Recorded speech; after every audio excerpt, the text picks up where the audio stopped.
అందరికీ నమస్కారం.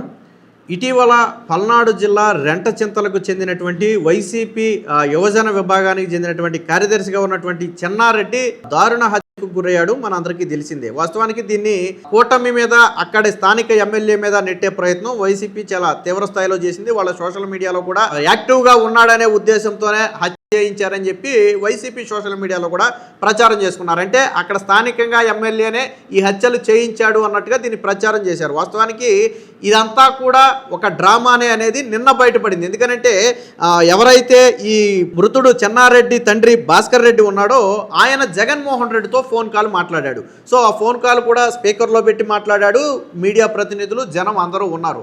సో అక్కడ ఫోన్ కాల్లో మాట్లాడినప్పుడు అసలు విషయం బయటపడింది. జగన్మోహన్ రెడ్డి ఫోన్ మాట్లాడుతూ మధ్యలో అడిగాడు, ఎమ్మెల్యే సపోర్ట్తో చేశారా ఏంటి ఇది అంటే, ఎమ్మెల్యే కాదు, పాడు కాదు, మనోళ్లే చేశారన్న, మనుషులు ఎవరో కూడా తెలిసినది, మనోళ్లే చేశారు అని చెప్పగానే ఇక జగన్మోహన్ రెడ్డికి ఒక్కసారిగా ఏం చెప్పాలో అర్థం కాదు. అందులో అది మీడియా అంతా అక్కడే ఉండటం, స్పీకర్లో పెట్టి ఫోన్ మాట్లాడటంతో ఒక్కసారిగా కొంగు తిన్నారు. వాస్తవానికి క్లారిటీగా వాయిస్ వినపట్టలేదు, కానీ జాగ్రత్తగా మనం 1-2 సార్లు దాన్ని జాగ్రత్తగా వింటే జగన్ ఏం మాట్లాడాడు, ఆయన తండ్రి భాస్కర్ రెడ్డి ఏం మాట్లాడాడు అనేది చాలా స్పష్టంగా అర్థమవుతుంది. కానీ వైసీపీ మాత్రం ఏం చేసింది? హత్య జరిగిన రోజు నుంచి ఈ రోజు వరకు వైసీపీ చేస్తున్న ప్రచారం ఏంటి?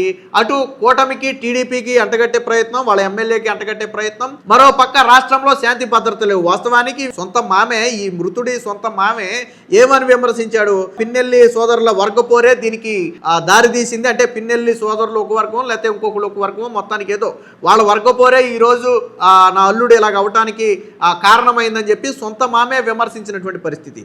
అలాగే స్వయంగా భాస్కర్ రెడ్డి, మృతుడి తండ్రి అయినటువంటి భాస్కర్ రెడ్డి, ఎమ్మెల్యేకి సంబంధం లేదు, ఎమ్మెల్యే మనుషుడు కాదు, మనోళ్లే చంపినారు, చంపిన వాళ్ళు ఎవరో కూడా మనకు తెలిసింది అది అని చెప్పి స్వయంగా భాస్కర్ రెడ్డే మాట్లాడటం అనేది ఇప్పుడు వైసీపీ చేస్తున్నటువంటి ఫేక్ ప్రచారానికి మొత్తానికి కూడా తెరలాగమరింది. వాస్తవానికి ఈ వాయిస్, జగన్మోహన్ రెడ్డి మాట్లాడిన ఈ వాయిస్ అనేది ఆలస్యంగా వెలుగులోకి వచ్చింది. సోమవారం నాడు వెలుగులోకి వచ్చింది. వాస్తవానికి ఇది మొన్న గురువారాల్లో జరిగినటువంటి ఘటన ఇది, కానీ ఆలస్యంగా వెలుగులోకి వచ్చింది. ఎందుకంటే బహుశా జగన్మోహన్ రెడ్డి మాట్లాడినప్పుడు ఆయన తండ్రే స్వయంగా మనోళ్లే చంపారు అని చెప్పారు కాబట్టి బహుశా దీన్ని బయటకు రాకుండా ఏమన్నా తొక్కుపట్టారేమో తెలియదు. కానీ ఆలస్యంగా జగన్మోహన్ రెడ్డి మాట్లాడిన ఫోన్ కాల్ ఏదైతే బయటకు వచ్చిందో దాంతో ఇప్పటి వరకు వైసీపీ చేస్తున్నటువంటి ప్రచారం మొత్తం కూడా తప్పుడు ప్రచారమే.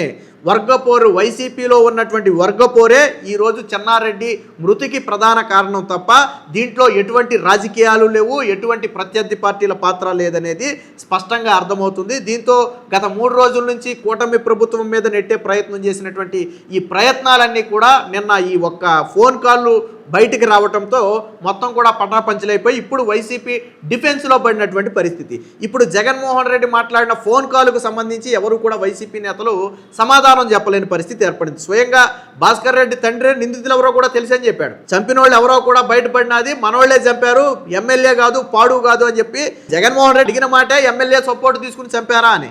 ఎందుకని? దీన్ని కూటమి మీద నెట్టాలనే ఉద్దేశంతో. కానీ ఎమ్మెల్యే గాడు, పాడు కాదు, మన మనుషులే చంపినారు, చంపిన వాళ్ళు ఎవరో కూడా తెలిసిందిలే అని ఎప్పుడైతే ఆయన అన్నాడో అది ఒక్కసారిగా ఇప్పుడు ఈ వైరల్ అయింది. ఈ ఫోన్ కాల్ ఏదైతే జగన్మోహన్ రెడ్డి పరామర్శ పేరుతో మాట్లాడినటువంటి ఈ ఫోన్ కాల్ ఉందో, ఈ ఫోన్ కాల్ తాజాగా వైరల్గా మారటంతో ఇప్పుడు వైసీపీ డిఫెన్స్లో పడి నిన్న మొన్నటి వరకు చేసిన ప్రచారాలు మొత్తం కూడా ఒక తప్పుడు ప్రచారాలు. అటు కూటమి మీద నెట్టే ప్రయత్నం, ఇటు తెలుగుదేశం పార్టీ మీద నెట్టే ప్రయత్నం, అటు ఎమ్మెల్యే, స్థానిక ఎమ్మెల్యే ఏదో చేయించాడు, వైసీపీలో యాక్టివ్గా ఉన్నాడు కాబట్టి చేయించాడని చెప్పుకుని జోలగంటి మీద చెప్పే ప్రయత్నం చేయటం, ఇవన్నీ కూడా ఒక్కసారిగా బెడ్చుకొట్టాయి. ఆల్రెడీ వాళ్ళ తరఫున కూడా క్లారిటీ ఇచ్చారు. వాస్తవానికి ఇందులో రాజకీయ కక్ష, అంటే ప్రత్యర్థి పార్టీల రాజకీయ కక్ష అనేది లేదు. సొంత పార్టీలో ఉన్నటువంటి వర్గపోరే ఏం జరిగిందో అంటే మనకు తెలీదు. బట్ ఆ వర్గపోరు కారణంగానే మాచర్ల నుంచి రెంటాలకు ఒంటరిగా వెళుతుంటే, ద్విచక్ర వాహనం మీద వెళ్తుంటే దారిగాసి హత్య చేయడం అయితే జరిగింది. వాస్తవానికి హత్య కూడా చాలా దారుణంగా చేశాడు. అంటే వాళ్ళ సొంత పార్టీలో జరిగినటువంటి వర్గపోరులో జరిగినటువంటి హత్యను కూడా ఇటు కూటమి ప్రభుత్వం మీదో లేదా స్థానిక ఎమ్మెల్యే మీదో నెట్టే ప్రయత్నం చేయటం అనేది ఇప్పుడు తీవ్ర చర్చనీయాంశంగా మారింది. ఒకవేళ జగన్మోహన్ రెడ్డి ఫోన్ కాల్ బయటకు వచ్చి ఉండకపోతే, ఈ స్వయంగా వాళ్ళ మామే ఇందులో చంపిన వాళ్ళు మనోళ్ళే, ఎమ్మెల్యే పాత్ర, వాళ్ళ మనుషుల పాత్ర లేదు అని చెప్పి సొంత తండ్రి చెప్పి ఉండకపోతే, భాస్కర్ రెడ్డి చెప్పి ఉండకపోతే, ఇప్పుడు ఏమనుకునేవాళ్ళు, చాలామంది ఏమనుకునేవాళ్ళు, నిజంగానే పల్నాడులో ఏమన్నా కక్షలు మళ్ళీ మొదలయ్యాయేమో, ఫ్యాక్షనిజం లాగా ఏమన్నా ప్రత్యర్థుల్ని చెప్పుకుంటూ పోతున్నారేమో అనే ఒక భావన ఏర్పడుతుంది. వైసీపీ సోషల్ మీడియా చాలా తీవ్ర స్థాయిలో అగ్రెసివ్గా చేసింది దీన్ని. ఏమని వైసీపీలో కీలకంగా ఉన్న ఒక్కొక్కరిని చంపేస్తున్నారు, రేపు ఎలక్షన్ రోజున వాళ్ళకి ఎవరికి అడ్డు లేకుండా తొలగించుకుంటున్నారంటూ వైసీపీ సోషల్ మీడియాలో చాలా తీవ్ర స్థాయిలో విమర్శలు చేసింది. కానీ వాస్తవం ఏంటంటే అసలు అక్కడ స్థానిక ఎమ్మెల్యేకి దీనికి ఎటువంటి సంబంధం లేదు. అది మనం చెప్పట్లా, బాధితుడు మామ చెప్తున్నాడు, బాధితుడి చనిపోయినటువంటి వ్యక్తి మామ చెప్తున్నాడు, చనిపోయిన వ్యక్తి తండ్రి చెప్తున్నాడు. చంపిన వాళ్ళకి ఎమ్మెల్యేకి వాళ్ళ మనుషులకి ఎటువంటి సంబంధం లేదని. సొంత పార్టీలోని వర్గపోరే దీనికి ప్రధాన కారణం అని చెప్పి తెలిసింది. నిన్న జగన్ మాట్లాడుతూ ఏం మాట్లాడాడు అన్నది కూడా ఒక సంభాషణ ఉంది, ఒకసారి చూడొచ్చు. మొదటగా పిన్నెల్లి ఫోన్లు చేసి అన్న భాస్కర్ రెడ్డి మాట్లాడతాడని ఇస్తే భాస్కర్ రెడ్డి హలో అనగానే జగన్ మాత్రం నమస్తే భాస్కర్ అన్న చెప్పన్నాడు. తర్వాత భాస్కర్ రెడ్డి నమస్తే అన్న జరిగిందంతా వింటున్నా, ఇది చాలా అన్యాయం అని జగన్ అన్నాడు. భాస్కర్ రెడ్డి కార్లతో వెనక ఒకటి ముందు ఒకటి ఫాలో అయ్యి కారుతో గుద్ది కారం జల్లి చంపి గొంతు కోసారని చెప్పి భాస్కర్ రెడ్డి చెప్పాడు. అరే ఎవరితో చేయించారు అని జగన్ అంటే భాస్కర్ రెడ్డి ఏం చెప్పాడంటే మనోళ్లేలే, మనుషులు కూడా తేలినారు మనోళ్లే అని అంటే జగన్ వదిలిపెట్టలా. ఏమన్నాడు, ఎమ్మెల్యే సపోర్ట్ తీసుకుని చేయించారా అంటే ఎమ్మెల్యే కాదు పాడు కాదులే, మనోళ్లే, సొంతోళ్లే, బయటోళ్ళు కాదు, వేరే పార్టీ వాళ్ళు కాదు, మనోళ్లే అని చెప్పగానే జగన్ వెంటనే సారీ అన్న అని చెప్తే ఆ తర్వాత పిన్నెల్లి రామకృష్ణారెడ్డి ఆ ఫోన్ తీసుకుంటే మీరు భాస్కర్ రెడ్డి అన్న చూసుకోండి అని చెప్పి టప్పని ఫోన్ కట్ చేశాడు. దీనికి సంబంధించినటువంటి సంభాషణ కూడా ఆల్రెడీ సోషల్ మీడియాలో కూడా వైరల్ అవుతుంది. ఒకసారి మీరు ఆ సంభాషణ కూడా ఒకసారి చూడండి.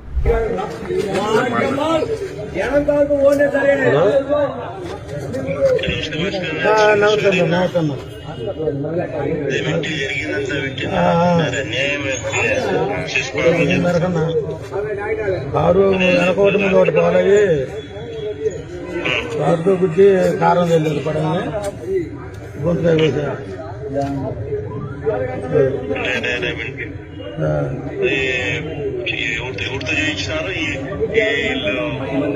మనోళ్ళే, మనుషులు కూడా తెలియదు మనోళ్ళే.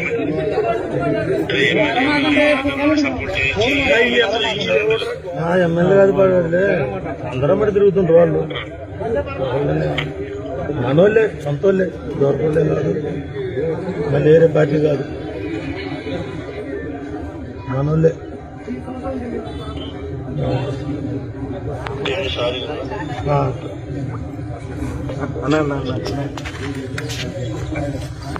సొంత మనవడు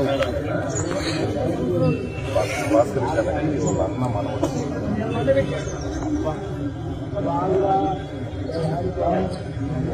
మామ నిలదీశారు.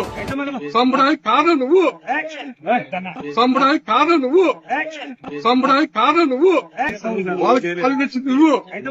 అట్లా కాదు ఆగమా.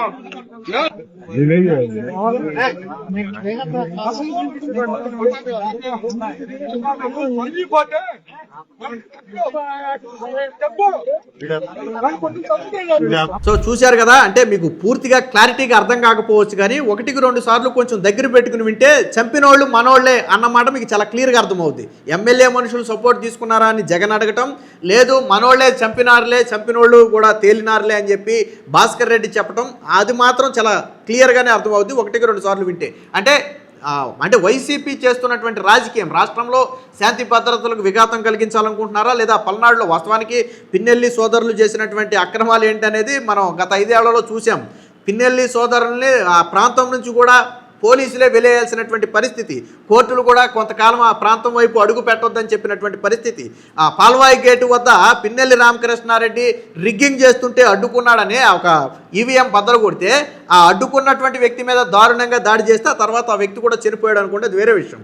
సో అంటే ఎలాంటి అరాచకాలు, చివరికి ఈవీఎం మిషన్లను కూడా ధ్వంసం చేసినటువంటి చరిత్ర ఉన్నటువంటి పిన్నెల్లి రామకృష్ణారెడ్డి సోదరుల హయాంలో జరిగినటువంటి అరాచకాలు ఇప్పుడు ఒక్కొక్కటిగా బయటపడుతున్నాయి. వాళ్ళ వర్గపోరులో కారంగా వాళ్ళు కొట్టుకుని ఇదైతే దాన్ని కూడా కూటమి మీదో లేకపోతే ప్రభుత్వం మీదో నెట్టే ప్రయత్నం చేయటం అనేది చాలా బాధాకరమైన విషయం.